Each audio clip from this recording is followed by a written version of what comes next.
आज रक्षाबंधन के दिन हैप्पी रक्षाबंधन आप सभी को कहने के साथ कि मैंने स्कूल को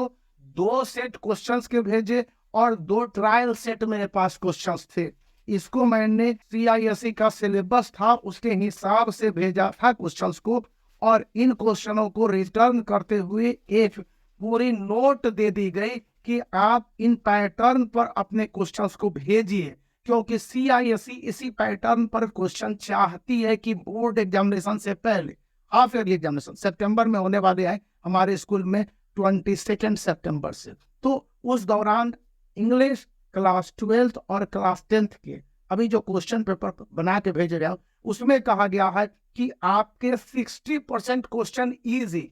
क्रैक टू द सिलेबस और रिजल्ट ओरिएंटेड होने चाहिए, मतलब कंप्लीटली बुक बेस्ड, यानी टेम्पेस्ट से डायरेक्ट क्वेश्चन होने चाहिए, वही मर्चेंट ऑफ वेनिस से डायरेक्ट क्वेश्चन होने चाहिए। यहाँ पर ऑब्जेक्टिव क्वेश्चन के बारे में यह कहा गया कि इन क्वेश्चनों को लेकर फैक्ट बेस्ड दें, जैसे कि मर्सियस विच था उसको किसने डिलीवर किया यहाँ पर, या किंग ऑफ नेपल्स ने कंस्पिरेसी में किस तरह से अपनी सहमति न देते हुए भी शामिल किया। इस तरह के क्वेश्चंस थे। अब ग्रामर के सेक्शन में साफ साफ, चूंकि ग्रामर के सेक्शन को कंप्लीटली ऑब्जेक्टिव ISE 2024 और ICSE 2024 के लिए किया गया है, तो उसमें कहा गया है कि स्टूडेंट को अच्छी तरह से वहां पर जो समझ में आने वाले और बनने वाले ग्रामर के क्वेश्चन ये दीजिए, जैसे टेंस ओरिएंटेड क्वेश्चन है, वॉइस ओरिएंटेड क्वेश्चन है, या फिर कंजक्शन से ओरिएंटेड क्वेश्चन है, प्रेपोजिशन। साफ साफ कहा गया कि आप 4 मार्क्स के क्वेश्चन 8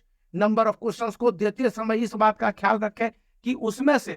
4 से 5 क्वेश्चन जो प्रीपोजिशन फिल करने वाले होने चाहिए, बहुत ही आसान होने चाहिए, और 3 क्वेश्चन भी मीडियोकर होने चाहिए, मतलब ज्यादा डिफिकल्ट नहीं होने चाहिए। ये इंस्ट्रक्शन स्कूल की ओर से जो भी कट करने के बाद क्वेश्चन को अभी भेजे गए हैं मेल पर, और उसके बाद से मैं देख पा रहा था जो सिलेबस था, और सिलेबस को देखने के बाद पता चला साफ साफ कहा जाता है कि एनालिटिकल थिंकिंग वाले क्वेश्चन इंग्लिश में रीडिंग के रूप में रहेंगे, यानी कि प्रेसी राइटिंग होगी, उसमें भी स्टूडेंट को जो क्वेश्चन देंगे वो कंप्लीटली एनालिटिकल थिंकिंग वाले नहीं देंगे। असर्शन और रीजन वाले क्वेश्चंस को इंग्लिश पेपर 1 और पेपर 2 में नहीं दिए जाएंगे। रेफरेंस टू कंटेक्स्ट ट्रेजर ट्रो से है या रेवरी से है, तो वहां पर क्वेश्चन को देते समय यह ध्यान रखना होगा कि स्टूडेंट इंटरैक्टिव क्वेश्चन के आंसर दे पाते हैं। और यहाँ पर मार्किंग स्कीम में 3 पॉइंट को शामिल करने की बात कही गई है। पहला फ्लुएंसी, फ्लुएंसी में cohesion, coherence and speech of delivery, किस तरह से आप आंसर को प्रेजेंट करते हैं, इसी को फ्लुएंसी कंटेंट कहा जाता है। वहीं पर पंक्चुएशन को ग्रामेटिकल एरर में, और लैंग्वेज, ग्रामर और वोकेबलरी, इन 3 पॉइंट के आधार पर English class 12th ISE and class 10th ICSE के क्वेश्चन को चेक किया जाएगा। और इसलिए हमारे स्कूल ने जो कंपेल किया मैंने आपके साथ अभी शेयर किया है। 2 पॉइंट और भी आए हैं ईमेल पर, जो हमारे क्वेश्चन को लौटा दिया जाए, मैं प्रिंट आउट लिया था, तो उसके आधार पर कहा गया है कि स्टूडेंट को जो अनसीन पैसेज देंगे वहां पर कॉम्प्रिहेंशन वाले क्वेश्चन के आंसर को अच्छी तरह से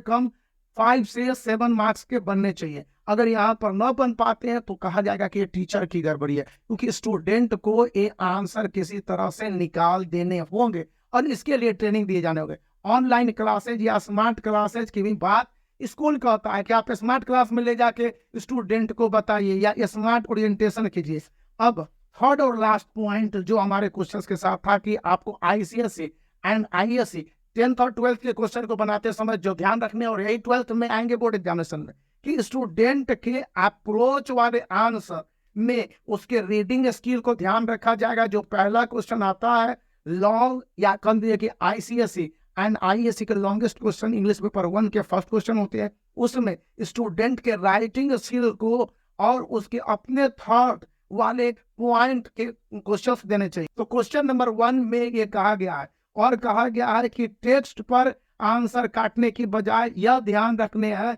कि स्टूडेंट ने लैंग्वेज और उसके ग्रामेटिकल यूजेस के साथ साथ किस तरह से अपने वर्ड को ग्रुपिंग करते हुए सिंटैक्स को कंसेप्चुअलाइज किया। यदि स्टूडेंट ने ऐसा किया है तो उसको मार्क्स वहां पर देने वाले क्वेश्चंस आप तैयार कीजिए। यानी हमसे भी काफी कुछ उसने अलग तरह की बातें मांग ली है, और कहा है कि स्टूडेंट के लिए एक्सट्रैक्ट बेस्ड यानी रेफरेंस टू कंटेक्स्ट लास्ट जो क्वेश्चन ट्रेजर ट्रोव से या रेवरी वहां पर उधर दिए जाएंगे, तो वहां पर स्टूडेंट आसानी से 4 या 5 पार्ट में बटे होते क्वेश्चन 4 मार्क्स होते हैं, उसके आंसर देंगे। इसी बीच ओसवाल पब्लिकेशंस का एक डेली वर्कशीट वाली बुक आई है, तो इसको मैंने भी परचेज किया, तो मैं इसके बारे में बताऊंगा। आप इसका लिंक इस वीडियो के डिस्क्रिप्शन में देख सकते हैं, क्योंकि मंथली प्रैक्टिस के हिसाब से कि किस तरह से आप मंथली प्रैक्टिस के हिसाब से इस क्वेश्चन बुक को चूज कर सकते हैं। इसमें मैथ्स को भी दिया गया है, सोशल स्टडीज को भी दिया गया, तो आप इस बुक को देख सकते हैं और लाइक भी कर सकते हैं। चैनल को शेयर और सब्सक्राइब करना याद रखिए।